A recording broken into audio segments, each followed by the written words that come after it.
Llevamos 3 semanas hablando acerca del reino de Dios. Diga, reino de Dios. El reino de Dios. Y dijimos la primera vez que hablamos de este tema, dijimos que el reino de Dios no es una religión. Que cuando Jesús hizo su declaración de propósito, dijo claramente una frase que le sonó como ofensiva a los religiosos del momento. De hecho, para la cultura del momento era algo ofensivo. ¿Por qué? Porque si usted lee en la Biblia fariseos y se imagina como algo despectivo, siempre se habla de fariseos como algo despectivo, pero eran la élite del momento, eran la gente que estudiaba la ley. De hecho, cuando Pablo habla de sí mismo, dice: yo era fariseo de fariseos, es decir, era un hombre que estudiaba la ley con ahínco, era un hombre que conocía muy bien la ley y que provenía de una clase estudiosa. No eran algunos ignorantes, eran los ricos y eran gente preparada intelectualmente, los fariseos. Pero cuando Jesús llega, dijimos entonces, Jesús no se presenta ni se hace de los fariseos, ni de los saduceos, ni de ninguna corriente religiosa. Jesús va donde su primo hermano, que es 6 meses mayor que Juan el Bautista, y se presenta delante de Juan. Y nos preguntábamos, ¿por qué Jesús se presenta delante de Juan el Bautista?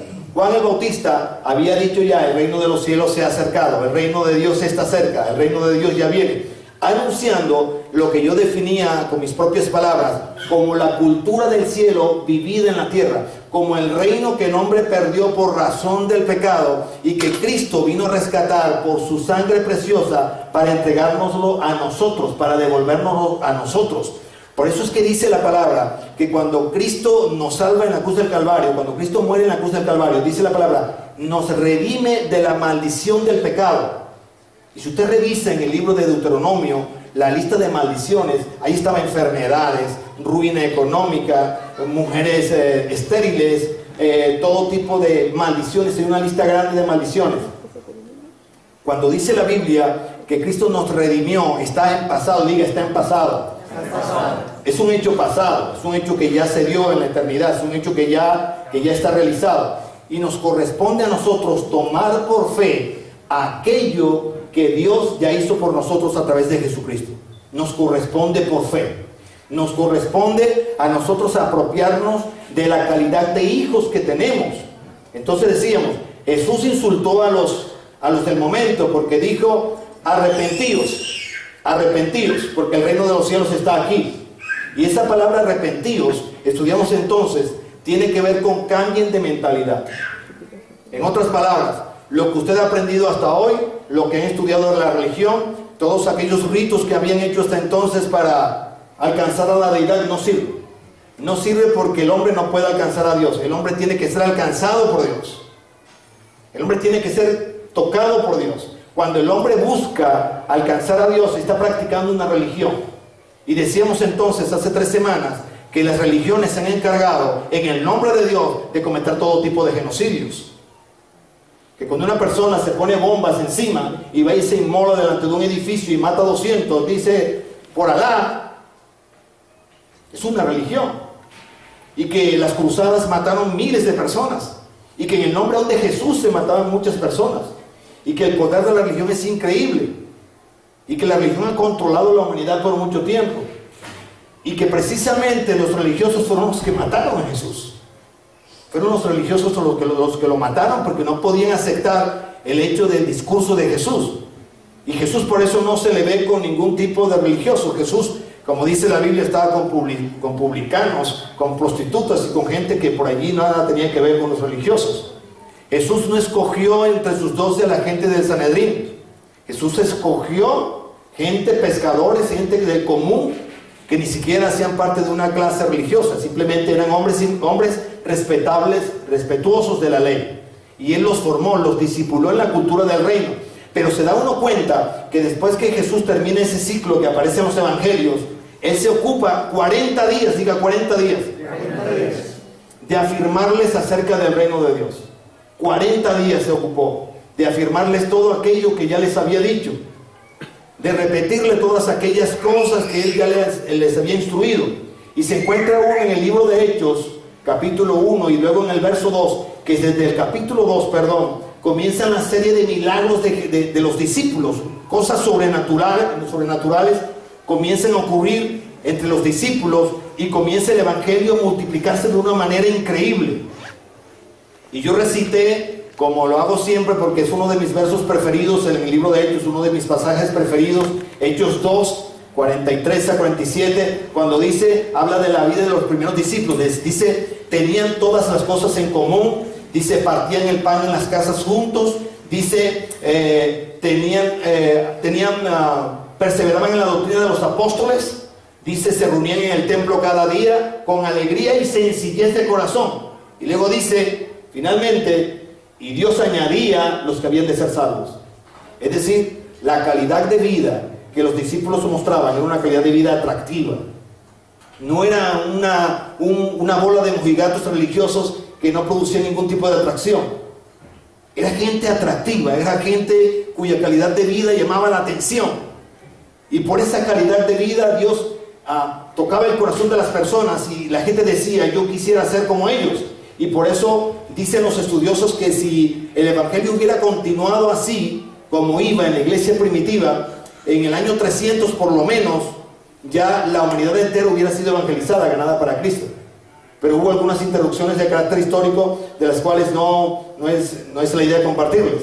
Y luego decíamos, ¿quién es el más importante en el reino de los cielos, en el reino de Dios? Y concluíamos que hay que ser como niño, que hay que ser como niño para ser importante en el reino de Dios, porque los niños no guardan resentimiento, los niños mantienen una actitud receptiva, los niños asimilan con mucha facilidad todo lo que se les enseña, no cuestionan, no preguntan, simplemente lo hacen. Y por eso cuando Jesús se encuentra con Nicodemo, cuando Nicodemo toma un día en la madrugada para visitar a Jesús, usted se preguntará, ¿por qué en la madrugada? Porque no era aceptable que un hombre de la importancia de Nicodemo buscara a alguien como Jesús. Pero él había comenzado a ver una cantidad de milagros. Se encuentra uno en el libro de Juan, todos los milagros que precedieron a la visita de Nicodemo.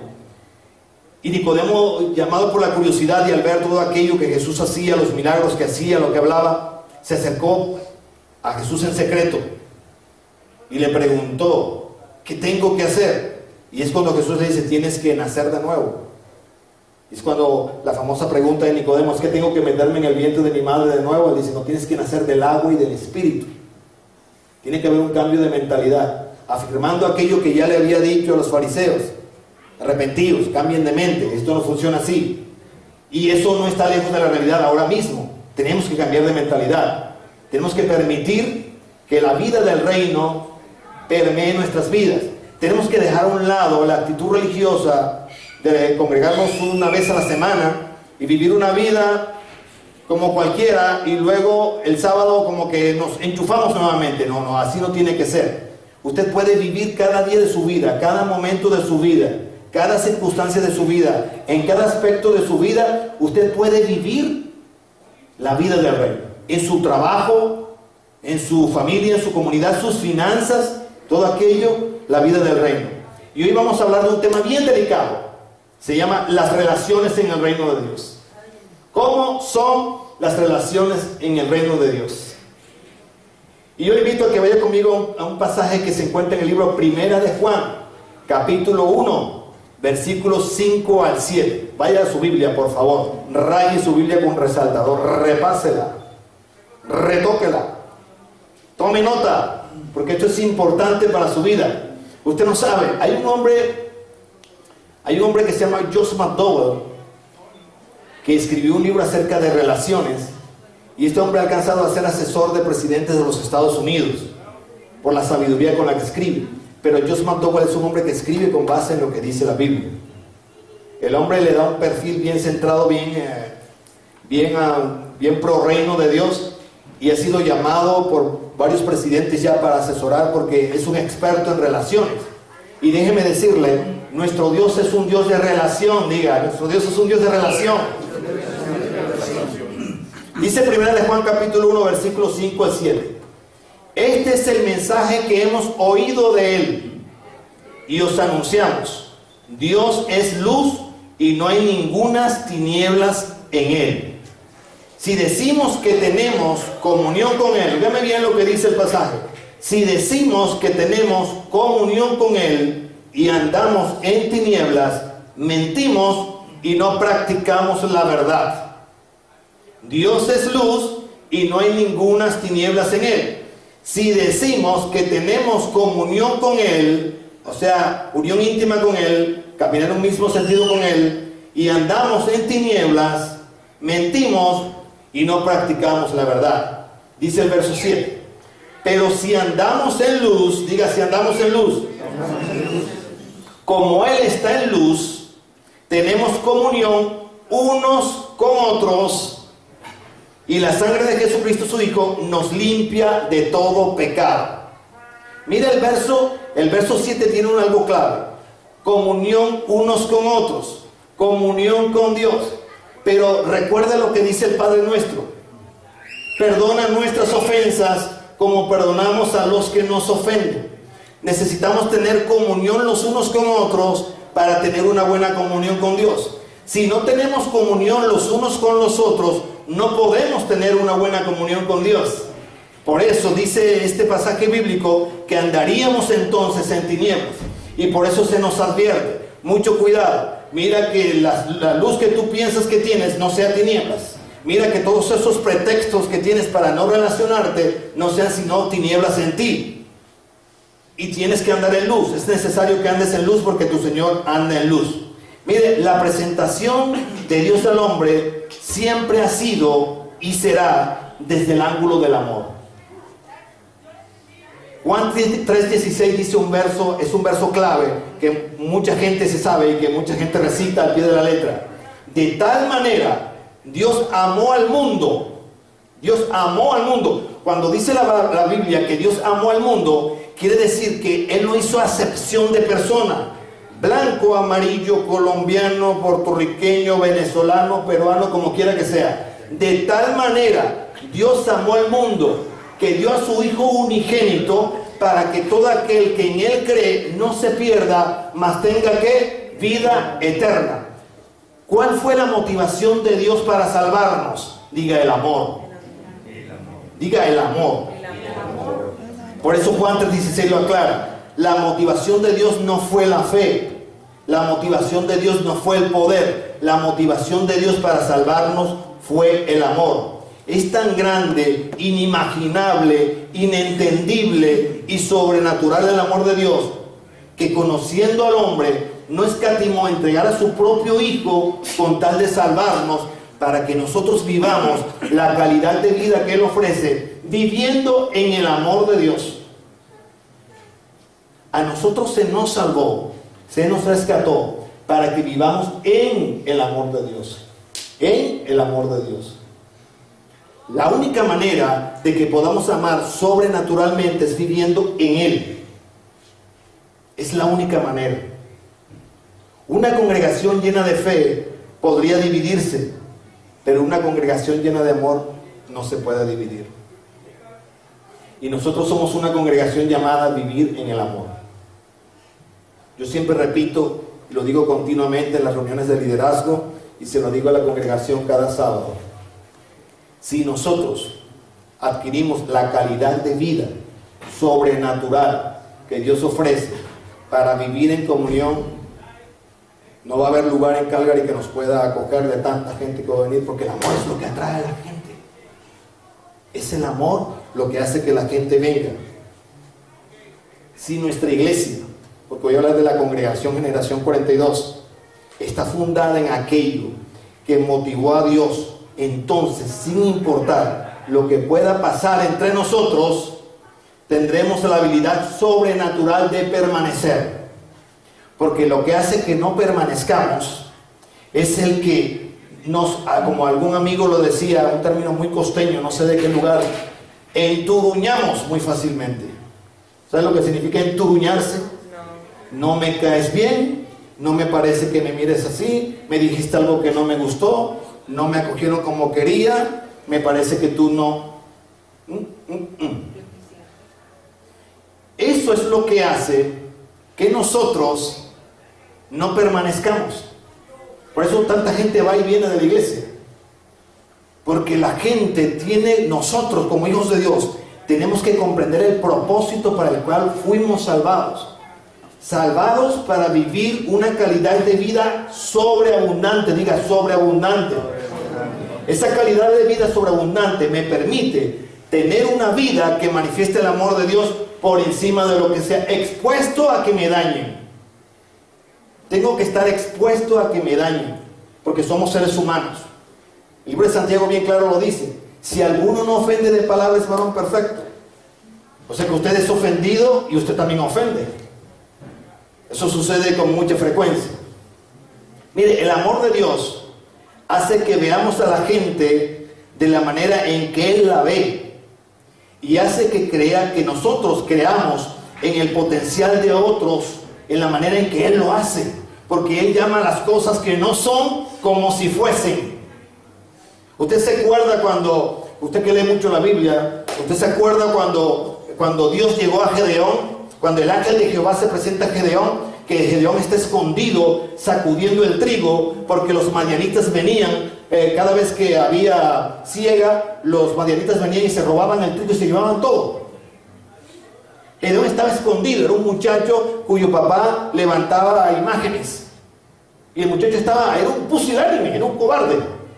Y el ángel de Dios se le presenta delante de Gedeón y le dice: varón esforzado y valiente. Estaba tirado en el suelo el pobre hombre, ya sacudiendo el trigo para esconderse en una cueva. Y Gedeón, la reacción de Gedeón puede ser como la de cualquiera de nosotros. ¿Quién? Yo. Porque Dios llama a las cosas que no son como si fuesen. Porque Dios se concentra en tus fortalezas, no en tus debilidades. Dios siempre llamará tus fortalezas, no tus debilidades. Y es la actitud con la que Él quiere que nosotros miremos a toda la gente. Eso es lo que hace Dios. El amor de Dios provoca que nosotros nos convirtamos en la mejor versión de nosotros mismos. Porque si Dios nos entretejió en el vientre de nuestra madre, seguramente Dios nos hizo seres con capacidad para amar. Pero esa capacidad tiene que ser algo sobrenatural. Tenemos que entender que lo que hace que una congregación permanezca unida no es la fe. La fe es importante, claro que sí. Profesamos la misma fe, por supuesto. Pero lo que mantiene una iglesia unida es el amor. Diga, lo que mantiene una iglesia unida es el amor. Miren lo que dice Efesios capítulo 4. Vaya conmigo allá, por favor. Efesios capítulo 4, versículos 1 al 6. Búsquelo rápidamente. Efesios capítulo 4, versículos 1 al 6 dice: yo pues, preso en el Señor, dice el apóstol Pablo, me fascina cómo escribe este hombre, desde la prisión, con agua de lo que ustedes saben hasta las rodillas, amarrado a un cepo, pasando hambre, después de haber sido golpeado, escribe esto, porque era un hombre que tenía un regocijo permanente. Dice: yo pues, preso en el Señor, os ruego que andéis como es digno de la vocación a la que fuisteis llamados. Fuimos llamados a una vocación por el Espíritu, y dice: con toda humildad y mansedumbre, soportándoos con paciencia los unos a los otros en amor. Fíjense que dice: soportándoos con paciencia los unos a los otros en amor. No dice soportando a los demás, porque soportarlo, ay, ahora me toca soportarme al Camacho este que llevo aquí. Me toca no. En amor. Soportarlo en amor. Debemos soportarnos en amor. El amor es lo que hace que yo soporte todo aquello. Pero el amor del cual está hablando la palabra, como nosotros lo leemos en español, tiene una connotación mucho más profunda que la que nosotros le damos. Es un amor sobrenatural. Es el amor ágape, escrito en 1 Corintios 13. Entonces dice: solícitos en guardar la unidad del Espíritu en el vínculo de la paz. Y luego dice: un cuerpo y un espíritu, como fuisteis también llamados en una misma esperanza de vuestra vocación. Un Señor, una fe, un bautismo, un Dios y Padre de todos, el cual es sobre todos y por todos y en todos. Eso se llama unidad. Diga, unidad. El reino de Dios está edificado sobre la estructura de una relación, no de una organización. ¿Estoy dando a entender? Para que este hombre que estuvo mostrando acerca de las cámaras y todo aquello que yo apenas conozco, se parara aquí y hablara de esto con propiedad, dando el frente, hablando convencido, tiene que haber una relación de él con su pastor, con su iglesia, y asumir la responsabilidad que como hijo de Dios le corresponde. Y voy a hablar de eso más adelante. Hace 2 o 3 años yo quise materializar lo que hace 16 años Dios me habló como Generación 42. Generación 42 no es algo que nace así, mañana, hoy vamos a buscar un nombre y buscamos en internet y apareció. Generación 42 fue un sueño que Dios me puso hace 16 años, si no me equivoco. Mi esposa generalmente me corrige las fechas. Hace 16 años creo, porque mi hijo no había nacido todavía, el mayor. Apenas estábamos programando el asunto. Como todas las visiones de Dios, uno no entiende. Créanme, uno no entiende. Dios nunca muestra el panorama completo. Dios muestra una parte, o por lo menos nosotros los seres humanos apenas vemos una parte. O vemos en abstracto, pero sabemos que hay algo de Dios. Y yo comencé a caminar en fe. Como yo soy músico, lo que entendiera que Generación 42 era una editora de música. Y yo tenía todo listo para hacerlo. Incluso hablé con un productor, hablé con un abogado de derecho de música, no sé cómo se llama eso en Colombia, de Sony Music, quien gratuitamente me elaboró una minuta para lo que sería Generación 42. Producción musical. Ir a las naciones, llevar música en español, grabar para otros. Como yo trabajé como director de artistas y repertorio de una compañía musical, elegir buenos músicos para que llevaran música a cualquier lado, yo qué sé. Pero esto se trastocaba, se entorpecía, no resultaba. Yo tenía la minuta guardada, de hecho todavía la guardo. Cuando llego a Canadá entiendo un poco de qué se trata Generación 42. Me pongo a orar y digo, bueno, listo, es aquí, vamos a hacerlo. Pero yo no podía hacerlo solo y por eso Dios no permitió que se hiciese. Porque tenía que ser algo con base en relaciones de amor. La ley no permite que yo como pastor funde una iglesia y yo establezca el nombre legal como el titular de ello. Yo no puedo hacerlo. Yo no soy el dueño de esto. A pesar de que Dios me dio la visión, a pesar de que Dios me habló a mí y yo organizo los departamentos y escribo, tengo un grupo de personas que se han acercado a mí con confianza. Yo he podido ser su padre espiritual y ellos han recibido del Espíritu una impartición que les hace completar la visión, pero yo soy, como por así decirlo, un empleado de la iglesia. Pero ellos dan el frente, ellos prestan sus nombres, ellos se atreven a hablar aquí enfrente convencidos, porque es el Espíritu obrando, dando el Espíritu honor al hecho de que hemos aprendido a amarnos como familia, al hecho de que hemos aprendido a relacionarnos. Ellos acuden a un llamado mío en cualquier momento, a una reunión, se vienen de cualquier lado, son exhortados por mí, no se molestan, nos aceptamos tal como somos, porque yo también tengo lo mío, pero el vínculo que nos une es el vínculo del amor de Dios. Ahora que hay un grupo de personas que dicen, heme aquí, aquí estoy, yo creo en lo que tú dices, entonces por fin el sueño de hace 16 años se volvió una realidad legal. Por eso tenemos el nombre. Tenemos el nombre de Generación 42 Calgary Christian Community Church, así de largo, porque así lo requirió la ley. Ahora es una realidad porque una relación de amor, una relación que permitió que nosotros nos juntáramos e hiciéramos esto. Mire, Jesús murió por personas, no por una institución. Jesús no murió por la sinagoga, Jesús no murió por el templo. Por eso servimos a un Dios que se orienta hacia la gente. Cuando nosotros perdemos la perspectiva del amor de Dios, cuando nos separamos del amor de Dios y nos convertimos en una institución religiosa, nos desviamos. Entonces es cuando nos volvemos como dicen los cocorocos, y caminamos con la frente erguida y no miramos hacia abajo, y es cuando la gente se da cuenta que no los amamos y se comienza a ir de las iglesias. No podemos convertirnos en eso. Yo creo que hoy Dios está sentando las bases para que esta comunidad se convierta en una comunidad de amor. Amén. Gracias por ese amén. Nosotros no podemos amar a la gente sobrenaturalmente como institución, pero sí podemos amarlos desde la perspectiva del amor de Dios. Yo no puedo amar a una persona como institución. Yo no puedo amar a las personas con mi capacidad.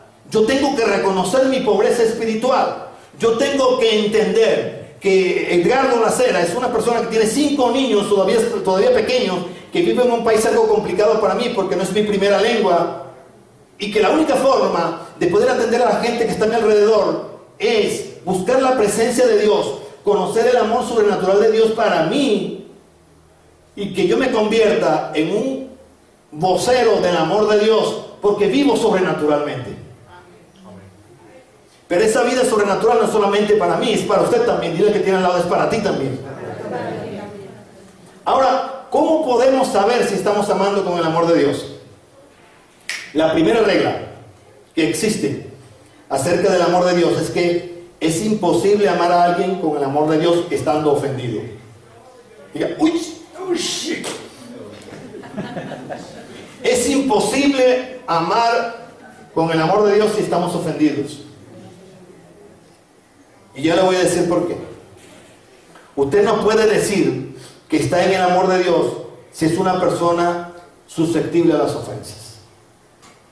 Tiene que ser ofendido. Cristo fue ofendido muchas veces. Y trajo un pasaje que quiero compartirle y que usted vea lo que hizo Jesús al respecto. Mire, la manera de contrarrestar el dolor es caminar en el amor de Dios. Cuando caminamos en el amor de Dios, el dolor se apacigua. Eso significa que si usted vive sumido o sumida en el dolor, es porque ha dejado o nunca ha vivido en el amor de Dios y vive en el amor de la carne.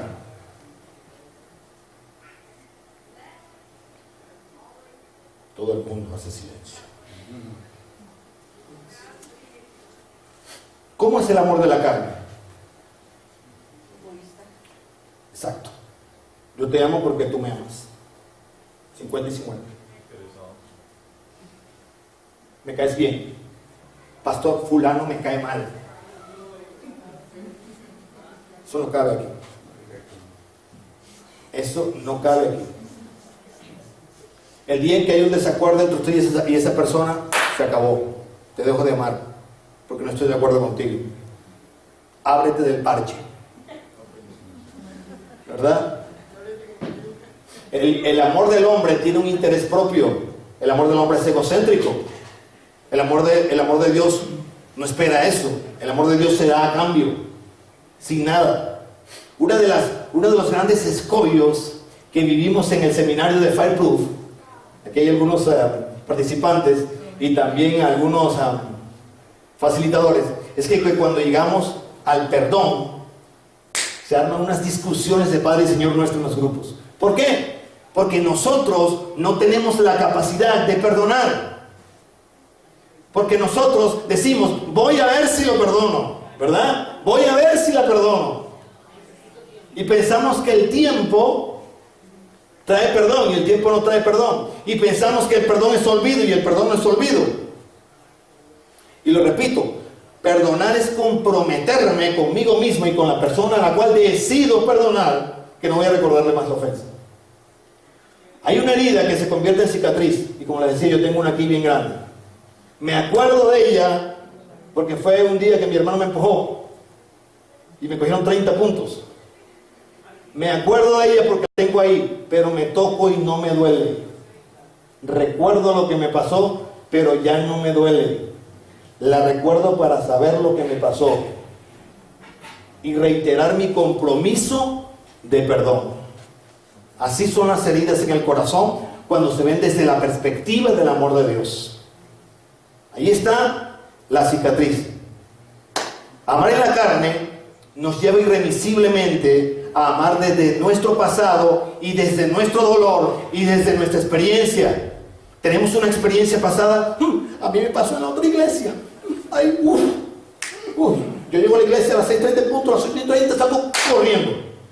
Porque a mí no me va a pasar lo mismo. La misma herida de la vez pasada, no. Yo no lo soporto. Otra vez, no. Diga, eso se llama amar en la carne. Está amando usted desde su perspectiva, desde su pasado, desde su dolor. Muchas personas viven malas experiencias. El pastor le robó la plata, yo qué sé. El hermano fulano lo engañó. Tuvo una mala experiencia con yo no sé con quién. Y llegan prevenidos, viviendo desde su pasado. Están atados a la mala experiencia. Y permanecen atados a esa mala experiencia. Y esto dice la Biblia. Dice la Biblia en Proverbios 18, 19 y 24. Mire qué tremendo. Alguna vez prediqué sobre esto, pero desde otro contexto. Proverbios 18, 19, 24 dice: el hermano ofendido es más tenaz que una ciudad fuerte. Diga, ser tenaz es ser terco. El hermano ofendido es más tenaz que una ciudad fuerte, y las contiendas de los hermanos son como cerrojos de alcázar. Estuve chequeando los cerrojos de alcázar y fue algo que hicieron los españoles. Y incluso hay un palacio, y cuando yo vi los cerrojos era una cosa así impresionante, de puro hierro. Así se convierte la persona que vive desde su ofensa, desde su pasado, desde su dolor. Entonces se junta solamente con los que están en la misma salsa, en el mismo dolor. Este sí. Y todos los ofendidos se juntan, ¿para qué? Para hablar de las ofensas. Porque el que no está ofendido no dice nada. El que no está ofendido no es atractivo. Pero el otro ofendido busca a los ofendidos, y es como dicen en mi tierra: los burros se buscan para rascarse. Un burro no se rasca con un caballo, se rasca con otro burro. Y es así. Los burros se buscan para rascarse, los ofendidos se buscan para hablar entre ellos. Y alimentan todo ese dolor y no saben que están atados y que están produciendo un cerrojo de alcázar. Mira, el amor de Dios no tiene prejuicios, y el amor de Dios no escoge a quien amar. Recuerde Juan 3:16: porque de tal manera amó Dios al mundo, que dio a su Hijo unigénito, para que todo aquel que en él cree no se pierda, mas tenga vida eterna. El amor de Dios en nosotros o hacia nosotros es puro. No tiene motivo diferente que bendecirnos. Dios no se anda con malicia. Yo le voy a dar un poquito del 10% de pronto, ¿qué tal que este me muerda la mano? ¿A qué habrá venido fulano? ¿Tendrá su interés? ¿Cierto que no? Dios no piensa así. Uno de los más importantes principios del reino de Dios es que Él, Dios, en su amor, otorgó perdón. Eso significa que si usted no puede perdonar, usted se ha hecho más grande que Dios. Si Dios perdona y usted dice: yo no lo puedo perdonar, yo no la puedo, entonces usted es más grande que Dios. Porque si Él entregó a su unigénito en propiciación por nuestros pecados y perdonó, y nosotros no perdonamos, ¿qué estamos haciendo? Solo desde una posición de amar estamos en la capacidad de perdonar y no retener las ofensas. Mire, cada día, y dígame usted si no, cada día de nuestras vidas es un examen para ver si estamos operando en el amor de Dios o si estamos operando en la carne. Cada día. Más los que estamos casados. O solamente en mi matrimonio. Yo cada día tengo que evaluarme en la carne o en el amor de Dios.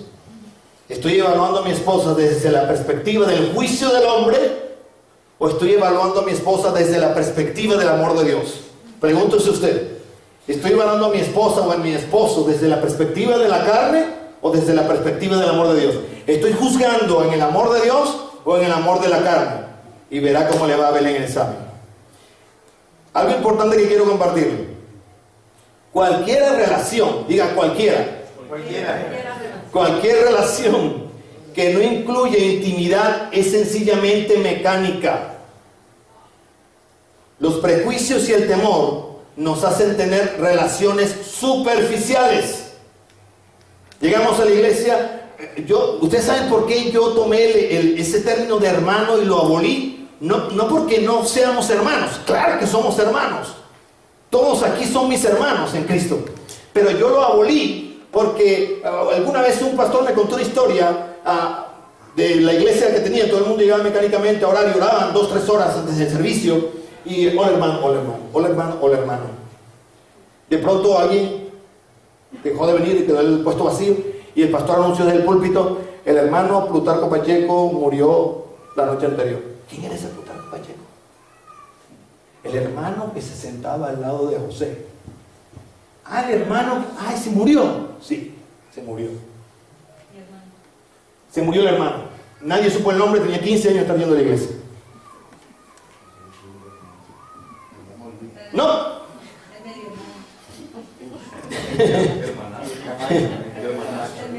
Pero, ¿sabe por qué? Porque los prejuicios y el temor a ser herido nos hacen vivir así. Nos vemos el sábado ahí, hermano, ¿cómo estás? De pronto compartimos algún croissant con chocolate al final y nos despedimos y se acabó. Me han ofendido muchas veces, ya yo no sigo. Yo me cuido. A mí sí no, segunda vez no. Una ok, pero la otra no. La relación desde la perspectiva del amor de Dios hace que nos amemos exponiéndonos a ser ofendidos y saber que también lo hacemos y amarnos a pesar de ello. Nos exponemos a ser ofendidos y sabemos que ofendemos, pero a pesar de ello amamos. Y mire, quiero ilustrarlo con algo que me gustó, que me encontré, que lindo. La relación de Jesús con Pedro me parece increíble, porque Jesús es un hombre sanguíneo. Para los que no saben, el temperamento sanguíneo es el primero que dice levanta la mano. No han preguntado ¿quién quiere ir para ahí? Y salía Pedro primero. Y Pedro respondía todas las preguntas. Pedro fue el que dijo: tú eres el Hijo del Dios viviente, le dijo a Jesucristo. Y Jesucristo le dijo: esto no te lo ha revelado ni carne ni sangre, sino el Espíritu. Y Pedro, y en los 10 minutos le dijo: diablo, porque metió la pata. Y Pedro pudo haberse ofendido e irse de la iglesia, pero no tenía para dónde ir porque la iglesia era la tierra. Hay un pasaje en el libro de Marcos capítulo 16 versículos 6 y 7 que quiero compartir con ustedes. Miren, dice ese pasaje: mas él les dijo: no os asustéis, buscáis a Jesús Nazareno, el que fue crucificado, ha resucitado, no está aquí, mirad el lugar donde lo pusieron. Eso lo está diciendo un ángel que se apareció a las mujeres que fueron a la tumba vacía. Y luego dice el versículo 7, préstele mucha atención al verso 7. Verso 7. Pero id y decid a sus discípulos y a Pedro. Id y decid a sus discípulos y a Pedro que él va delante de vosotros a Galilea, allí le veréis como os dijo. ¿Por qué dijo id y decid a sus discípulos y a Pedro si Pedro era un discípulo? Porque Pedro lo había negado. Y Pedro tenía en su conciencia: lo negué, ahora él no me va a querer, ahora cuando resucite yo no voy a estar con él, ahora qué voy a hacer, el Señor no me ama, yo metí la pata, no merezco el perdón de Dios. Y decid a sus discípulos y a Pedro. Procedimiento terapéutico comenzó Jesús con él. Ahí comenzó psicóloga. Ahí comenzó el procedimiento terapéutico. Le mandó un mensaje donde le digo: Pedro, ¿sabes qué? A pesar de lo que sea, tú también vas a estar allí.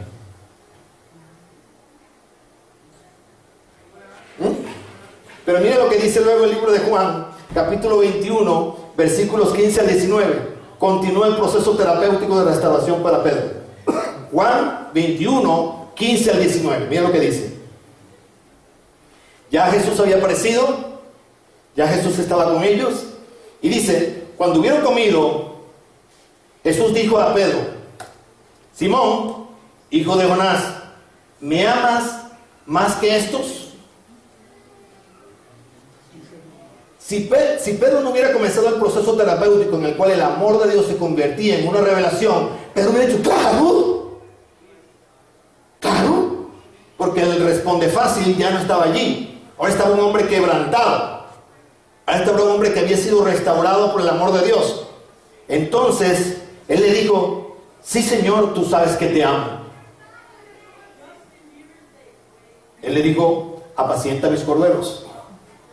Le estaba diciendo: yo te redimí, te perdoné, la ofensa que tú me hiciste no cuenta para mí, porque yo te amo con amor incondicional y eterno. Ocúpate de hacer lo mismo con los demás. No contento allí, porque el hombre necesitaba la repetición, que también es propio de la terapia que Jesús aplicaba, y le dice la segunda vez: Simón, hijo de Jonás, ¿me amas? Pedro le respondió: sí, Señor, tú sabes que te amo.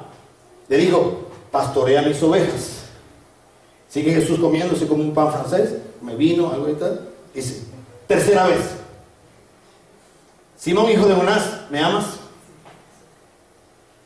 Pedro se entristeció.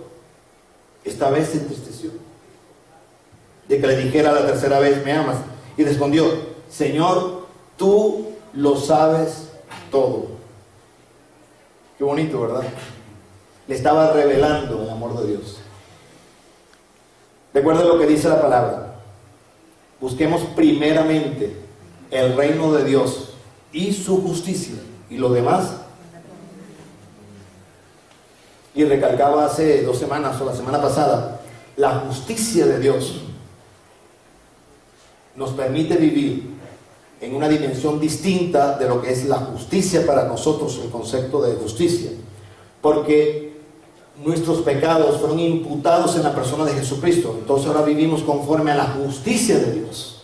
Por eso dice la palabra: buscar primeramente el reino de Dios y su justicia. Es decir, vive de acuerdo a la perspectiva de la justicia de Dios, no a la tuya. Porque el que escribe más acerca del amor de Dios es Juan, un hombre que cuando llegaba a una aldea y la gente no recibía, le dijo: Señor, vamos a orar así como Elías, que oró para que cayera un rayo y se los comiera. Todo el mundo frito ya como chicharrón. De una, poder de Dios aquí. Saca arriba, saca acá. Y Jesús le dijo: no, cálmate. Le decían Juanerges a Juan, que significa Dios hijo del trueno, porque era muy despiadado.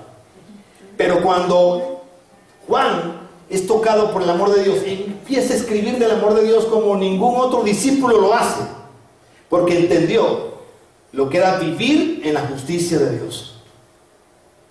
En cualquier relación donde no se haga inversión de tiempo y de calidad, es simplemente una relación de conveniencia.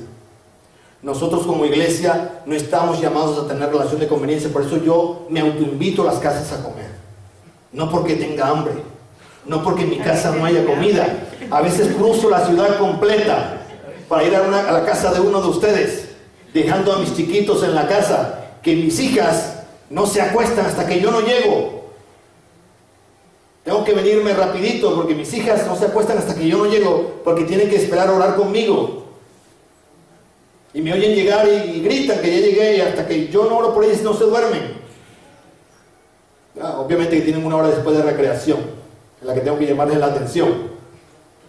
Pero yo me autoinvito a las casas, porque ir a la casa de alguien me permite hacer intimidad con la persona, conocer su casa, conocer su familia, conocer qué come, cosas que se hablan no en la iglesia después de un servicio, cosas de familia.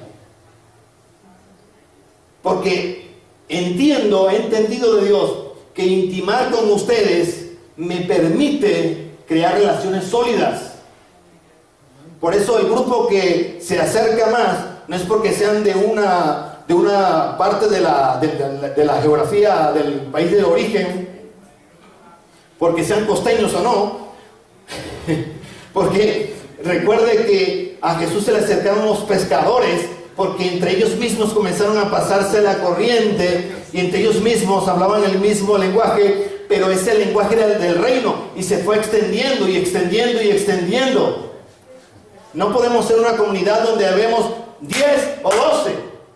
Tenemos que ser una comunidad donde somos 300, 500, 1000, 1500, 2000, 5000, porque el amor de Dios está en nosotros. Y si los que estamos aquí entendemos espiritualmente el amor de Dios, discernimos el amor de Dios, nos hacemos, como dice el Salmo 1, árbol deseable, como decía la semana pasada, fruto deseable, nos convertimos en ello, porque el fruto del Espíritu está en nosotros. Les advertí que tenía un micrófono que me permitía moverme. Decimos, pero ¿con qué tiempo, pastor? ¿Con qué tiempo? Si yo trabajo 12 horas al día, si yo apenas tengo tiempo para dormir, porque tengo un part-time, un full-time, un overtime. Tiene que verse la prédica de la semana pasada en YouTube. Tiene el corazón puesto en otro asunto. Porque si usted se ocupa primeramente del reino de Dios y su justicia, vendrá por... Es un principio fundamental del reino. Y eso aplica en Canadá. Aplica en Norteamérica, aplica en Colombia, en Venezuela, en todos lados. Mire lo que dice el libro de Gálatas capítulo 6, versículo 10. Por lo tanto, es bien revelador este pasaje bíblico. Prepárese, agárrese de la silla. Por lo tanto, siempre que tengamos oportunidad, hagamos bien a todos y en especial a los de la familia de la fe. No dice en especial a tus hijos, porque se da por sentado que por razón de que tú tienes el amor fileo, tú vas a atender a tus hijos. Se da por sentado que si tú amas a tu esposo o a tu esposa, vas a atenderlo. Pero no se da por sentado que tú vas a atender a los de la familia de la fe. Diga, Entonces, nos está llevando, este pasaje bíblico, nos está llevando a que tengamos relación entre nosotros. Que hay una cohesión espiritual, que hay unidad espiritual con base en el amor de Dios. Eso es lo que hace el amor de Dios. De hecho, la palabra adoración, worship, significa intimidad. Intimidad. Mateo capítulo 7, versículos 21 al 23. Dice algo así. Este es un pasaje para agarrarse de la silla. No todo el que me dice, Señor, Señor, entrará en el reino de los cielos, sino el que hace la voluntad de mi Padre que está en el cielo. Muchos me dirán en aquel día, Señor, Señor, ¿no profetizamos en tu nombre y en tu nombre expulsamos demonios, hicimos muchos milagros y hablaba en lenguas y yo tenía los dones espirituales y bla, bla, bla? Entonces les diré claramente, jamás les conocí, aléjense de mí, hacedores de maldad. ¿Sabe qué significa en hebreo la palabra no los conocí? Significa, nunca tuviste intimidad conmigo. Porque si hubieses tenido intimidad conmigo, hubieses reflejado el amor. Porque cuando los discípulos fueron corriendo llenos del poder del Espíritu, imponían manos, había liberaciones y todo aquello, y regresaban, eso no le daba tanta importancia a ellos como al hecho del amor. Más bien alégrese de que sus nombres estén escritos en el libro de la vida de los hijos. Una vez, trabajando en la iglesia como pastor de jóvenes, tenía el sueño de mi producción musical. Y grabé mi producción, me comenzó a ir muy bien, muy bien. La primera vez estuve en Bogotá 30 días, visitando iglesias. Cuando regresé, encontré un poco desasustada mi casa. Hijos pequeños, imagínense. Se da automáticamente que cuando usted deja su casa por mucho tiempo, su esposa o su esposo llena el espacio de los vacíos que usted ha dejado, porque tiene que suplir cosas, tiene que hacer cosas, no puede dejar el valle ahí, tiene que reemplazarlo en muchas cosas. Entonces cuando nosotros llegamos, les incomoda porque las cosas no se están haciendo a su manera, sino a la nuestra. Me pasó la primera vez, fui a Bogotá. La segunda vez fui a Panamá por 15 días y me quedé 40. Cuando regresé a mi casa, el dolor más grande, de los dolores más grandes que yo he recibido en mi corazón desde que conozco a Cristo, es que mi hijo Juan Daniel no me conocía. Salió corriendo y se escondió detrás de la falda de la mamá cuando yo llegué. Y eso produjo un dolor muy grande en mi corazón. El Señor me dijo, lo más importante es la relación con tu familia. Ayer hablábamos con Santiago y con Vicky algo. Los padres están reemplazando el tiempo de calidad dándole a los hijos iPads, teléfonos para jugar, como para distraerlos, para quitárselos de encima. Tiempo que podríamos aprovechar relacionándonos con nuestros hijos, fortaleciendo nuestra relación, porque Dios quiere una relación de intimidad, no solo nosotros con el Padre. Cuando usted llegue delante del Padre, no le va a preguntar, Usted puede ser pastor. De pronto yo puedo llegar delante del Señor. Señor, evangelicé 10,000 personas. Pero el Señor me pregunta, ¿y tu familia qué? ¿Y tu esposa qué? ¿Y tus hijos qué? ¿Te relacionaste con tus hijos? ¿Te conocieron realmente tus hijos? La base de las relaciones se fortalece en nuestra comunión con Dios para darle de ese mismo amor a las personas. Como usted trata a la gente, es como usted trata a Dios. Como usted trata a la gente, es como usted trata a Dios. ¿Cómo así, pastor? Mateo 25, 35 al 40. Vaya conmigo. Mateo 25, 35 al 40 dice: porque tuve hambre y me dieron de comer. Tuve sed y me dieron de beber. Fui forastero y me dieron alojamiento. Necesité ropa y me vistieron. Estuve enfermo y me atendieron. Estuve en la cárcel y me visitaron. Y le contestarán los justos: Señor, ¿cuándo te vimos hambriento y te alimentamos, o sediento y te dimos de beber? ¿Cuándo te vimos como forastero y te dimos alojamiento, o necesitado de ropa y te vestimos? ¿Cuándo te vimos enfermo en la cárcel y te visitamos? El rey les responderá: les aseguro que todo lo que hicieron por uno de mis hermanos, aun por el más pequeño, lo hicieron por mí. Escuchamos un testimonio muy real de una persona muy seria. Dice que él cuenta que su mamá era judía y que tenía una amiga con la que frecuentaba, y un día la amiga dice que él de pequeño escuchó que la amiga de su mamá llega a la casa de él y le dice: mira lo que me pasó, tuve un sueño. En el sueño que tuve había una voz que me decía, la cual entendí que era de Dios: te voy a visitar mañana. Dice que esta mujer se levantó, ella cuenta la historia, se levantó bien temprano, se postró de rodillas para prepararse espiritualmente, oró por muchas horas, dice: voy a ocupar todo el día orando porque el Señor viene a visitarme hoy. De pronto tocan la puerta y es un tipo andrajoso pidiendo comida: estoy ocupada, estoy orando, Señor, por favor no moleste. Y dice que siguió orando. Al rato llega un anciano: señora, necesito ayuda, tengo frío. Mire, por favor, estoy ocupada ahora, lo siento. Y le cerró la puerta. Siguió orando, ocupándose en la oración. Tocan la puerta por tercera vez, se presenta un tipo muy bien vestido, elegante. Dice que con una mirada muy penetrante y dulce, y le dice: estuve aquí y no me atendiste. Así te dice el Señor. Y dice que se desapareció. Cuando ella miró, ya no estaba. Dice que se postró de rodillas, pidiéndole perdón a Dios por aquello. Al ratico le tocaron la puerta y el mismo ángel que la visitaba y le decía: la iglesia tiene que entender que cuando hacen algo por alguien, lo están haciendo por mí. Es como lo hicieran conmigo. Nos ocupamos tanto de lo espiritual, entre comillas, porque eso no es espiritual, que nos olvidamos de lo sencillo, como es darle a los que necesitan.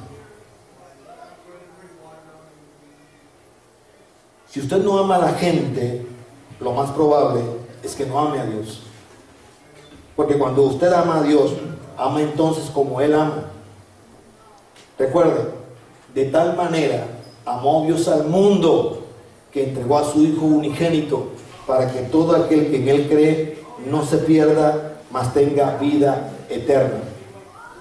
Antes de pasar a lo siguiente, quiero presentarles el nuevo ministerio que se está levantando en Generación 42 y que comenzó con mano firme. Se llama Amor en Acción. Pero Amor en Acción, que está en la cabeza de Lina Martínez, que está aquí con nosotros, levanta la mano, Lina. Amor en Acción no es solamente Lina haciendo actos de amor por la gente, pero haciendo el amor por la gente. No es eso.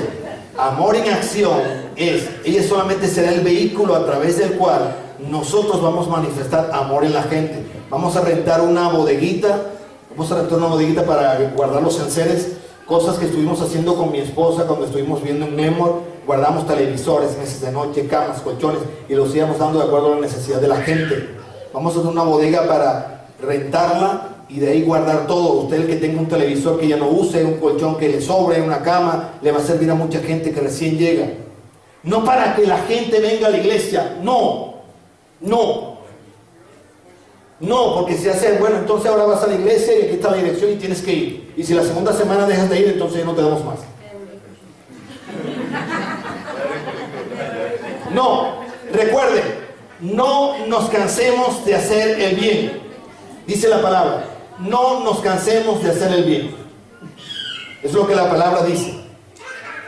Y para finalizar, dice la palabra en el libro de Juan capítulo 17, versículo 21, una oración de Jesús. Y es la oración que yo extensivo hoy por esta congregación. Porque yo declaro hoy, 23 de noviembre del 2013, declaro que esta congregación se extenderá a los 4 puntos cardinales por razón del amor que se verá en este lugar. Amén. El amor será el común denominador en esta congregación. Cuando llegue alguien, lo tomaremos a besos y abrazos y le diremos: ¿en qué te puedo servir? ¿En qué puedo ser de ayuda para ti? ¿Dónde vives? Te invito a comer a mi casa. Quiero ser tu amigo. El amor de Dios, no un amor fingido, porque el amor fingido se ve. La comunión de nosotros con el Espíritu hará que la gente vea el amor de Dios en nuestros ojos. Hará que la gente vea el amor de Dios en nuestras acciones. Hará que no sea algo mecánico. Porque hay muchos lugares de ayuda. Sobre todo aquí en Canadá hay muchos lugares de ayuda. Usted va y le dan lo que sea. Pero tienen que ver el amor de Dios en usted. Juan 17, 21 hay una oración de Jesús que dice: para que todos sean uno, como tú, oh Padre, en mí y yo en ti, que también ellos sean uno en nosotros, para que el mundo crea que tú me enviaste. ¿Cómo el mundo cree que Dios envió a Jesucristo? Diga: a través de nuestro amor. Ahora diga conmigo: yo soy responsable de tener el amor de Cristo en mi vida, para que la gente vea que Dios envió a Jesucristo. La manera en que la gente vea a Cristo en nosotros es a través del amor. Por eso Jesús lo dijo claramente: en esto conocerán que son mis discípulos, si se tienen amor los unos con los otros. Vamos a orar.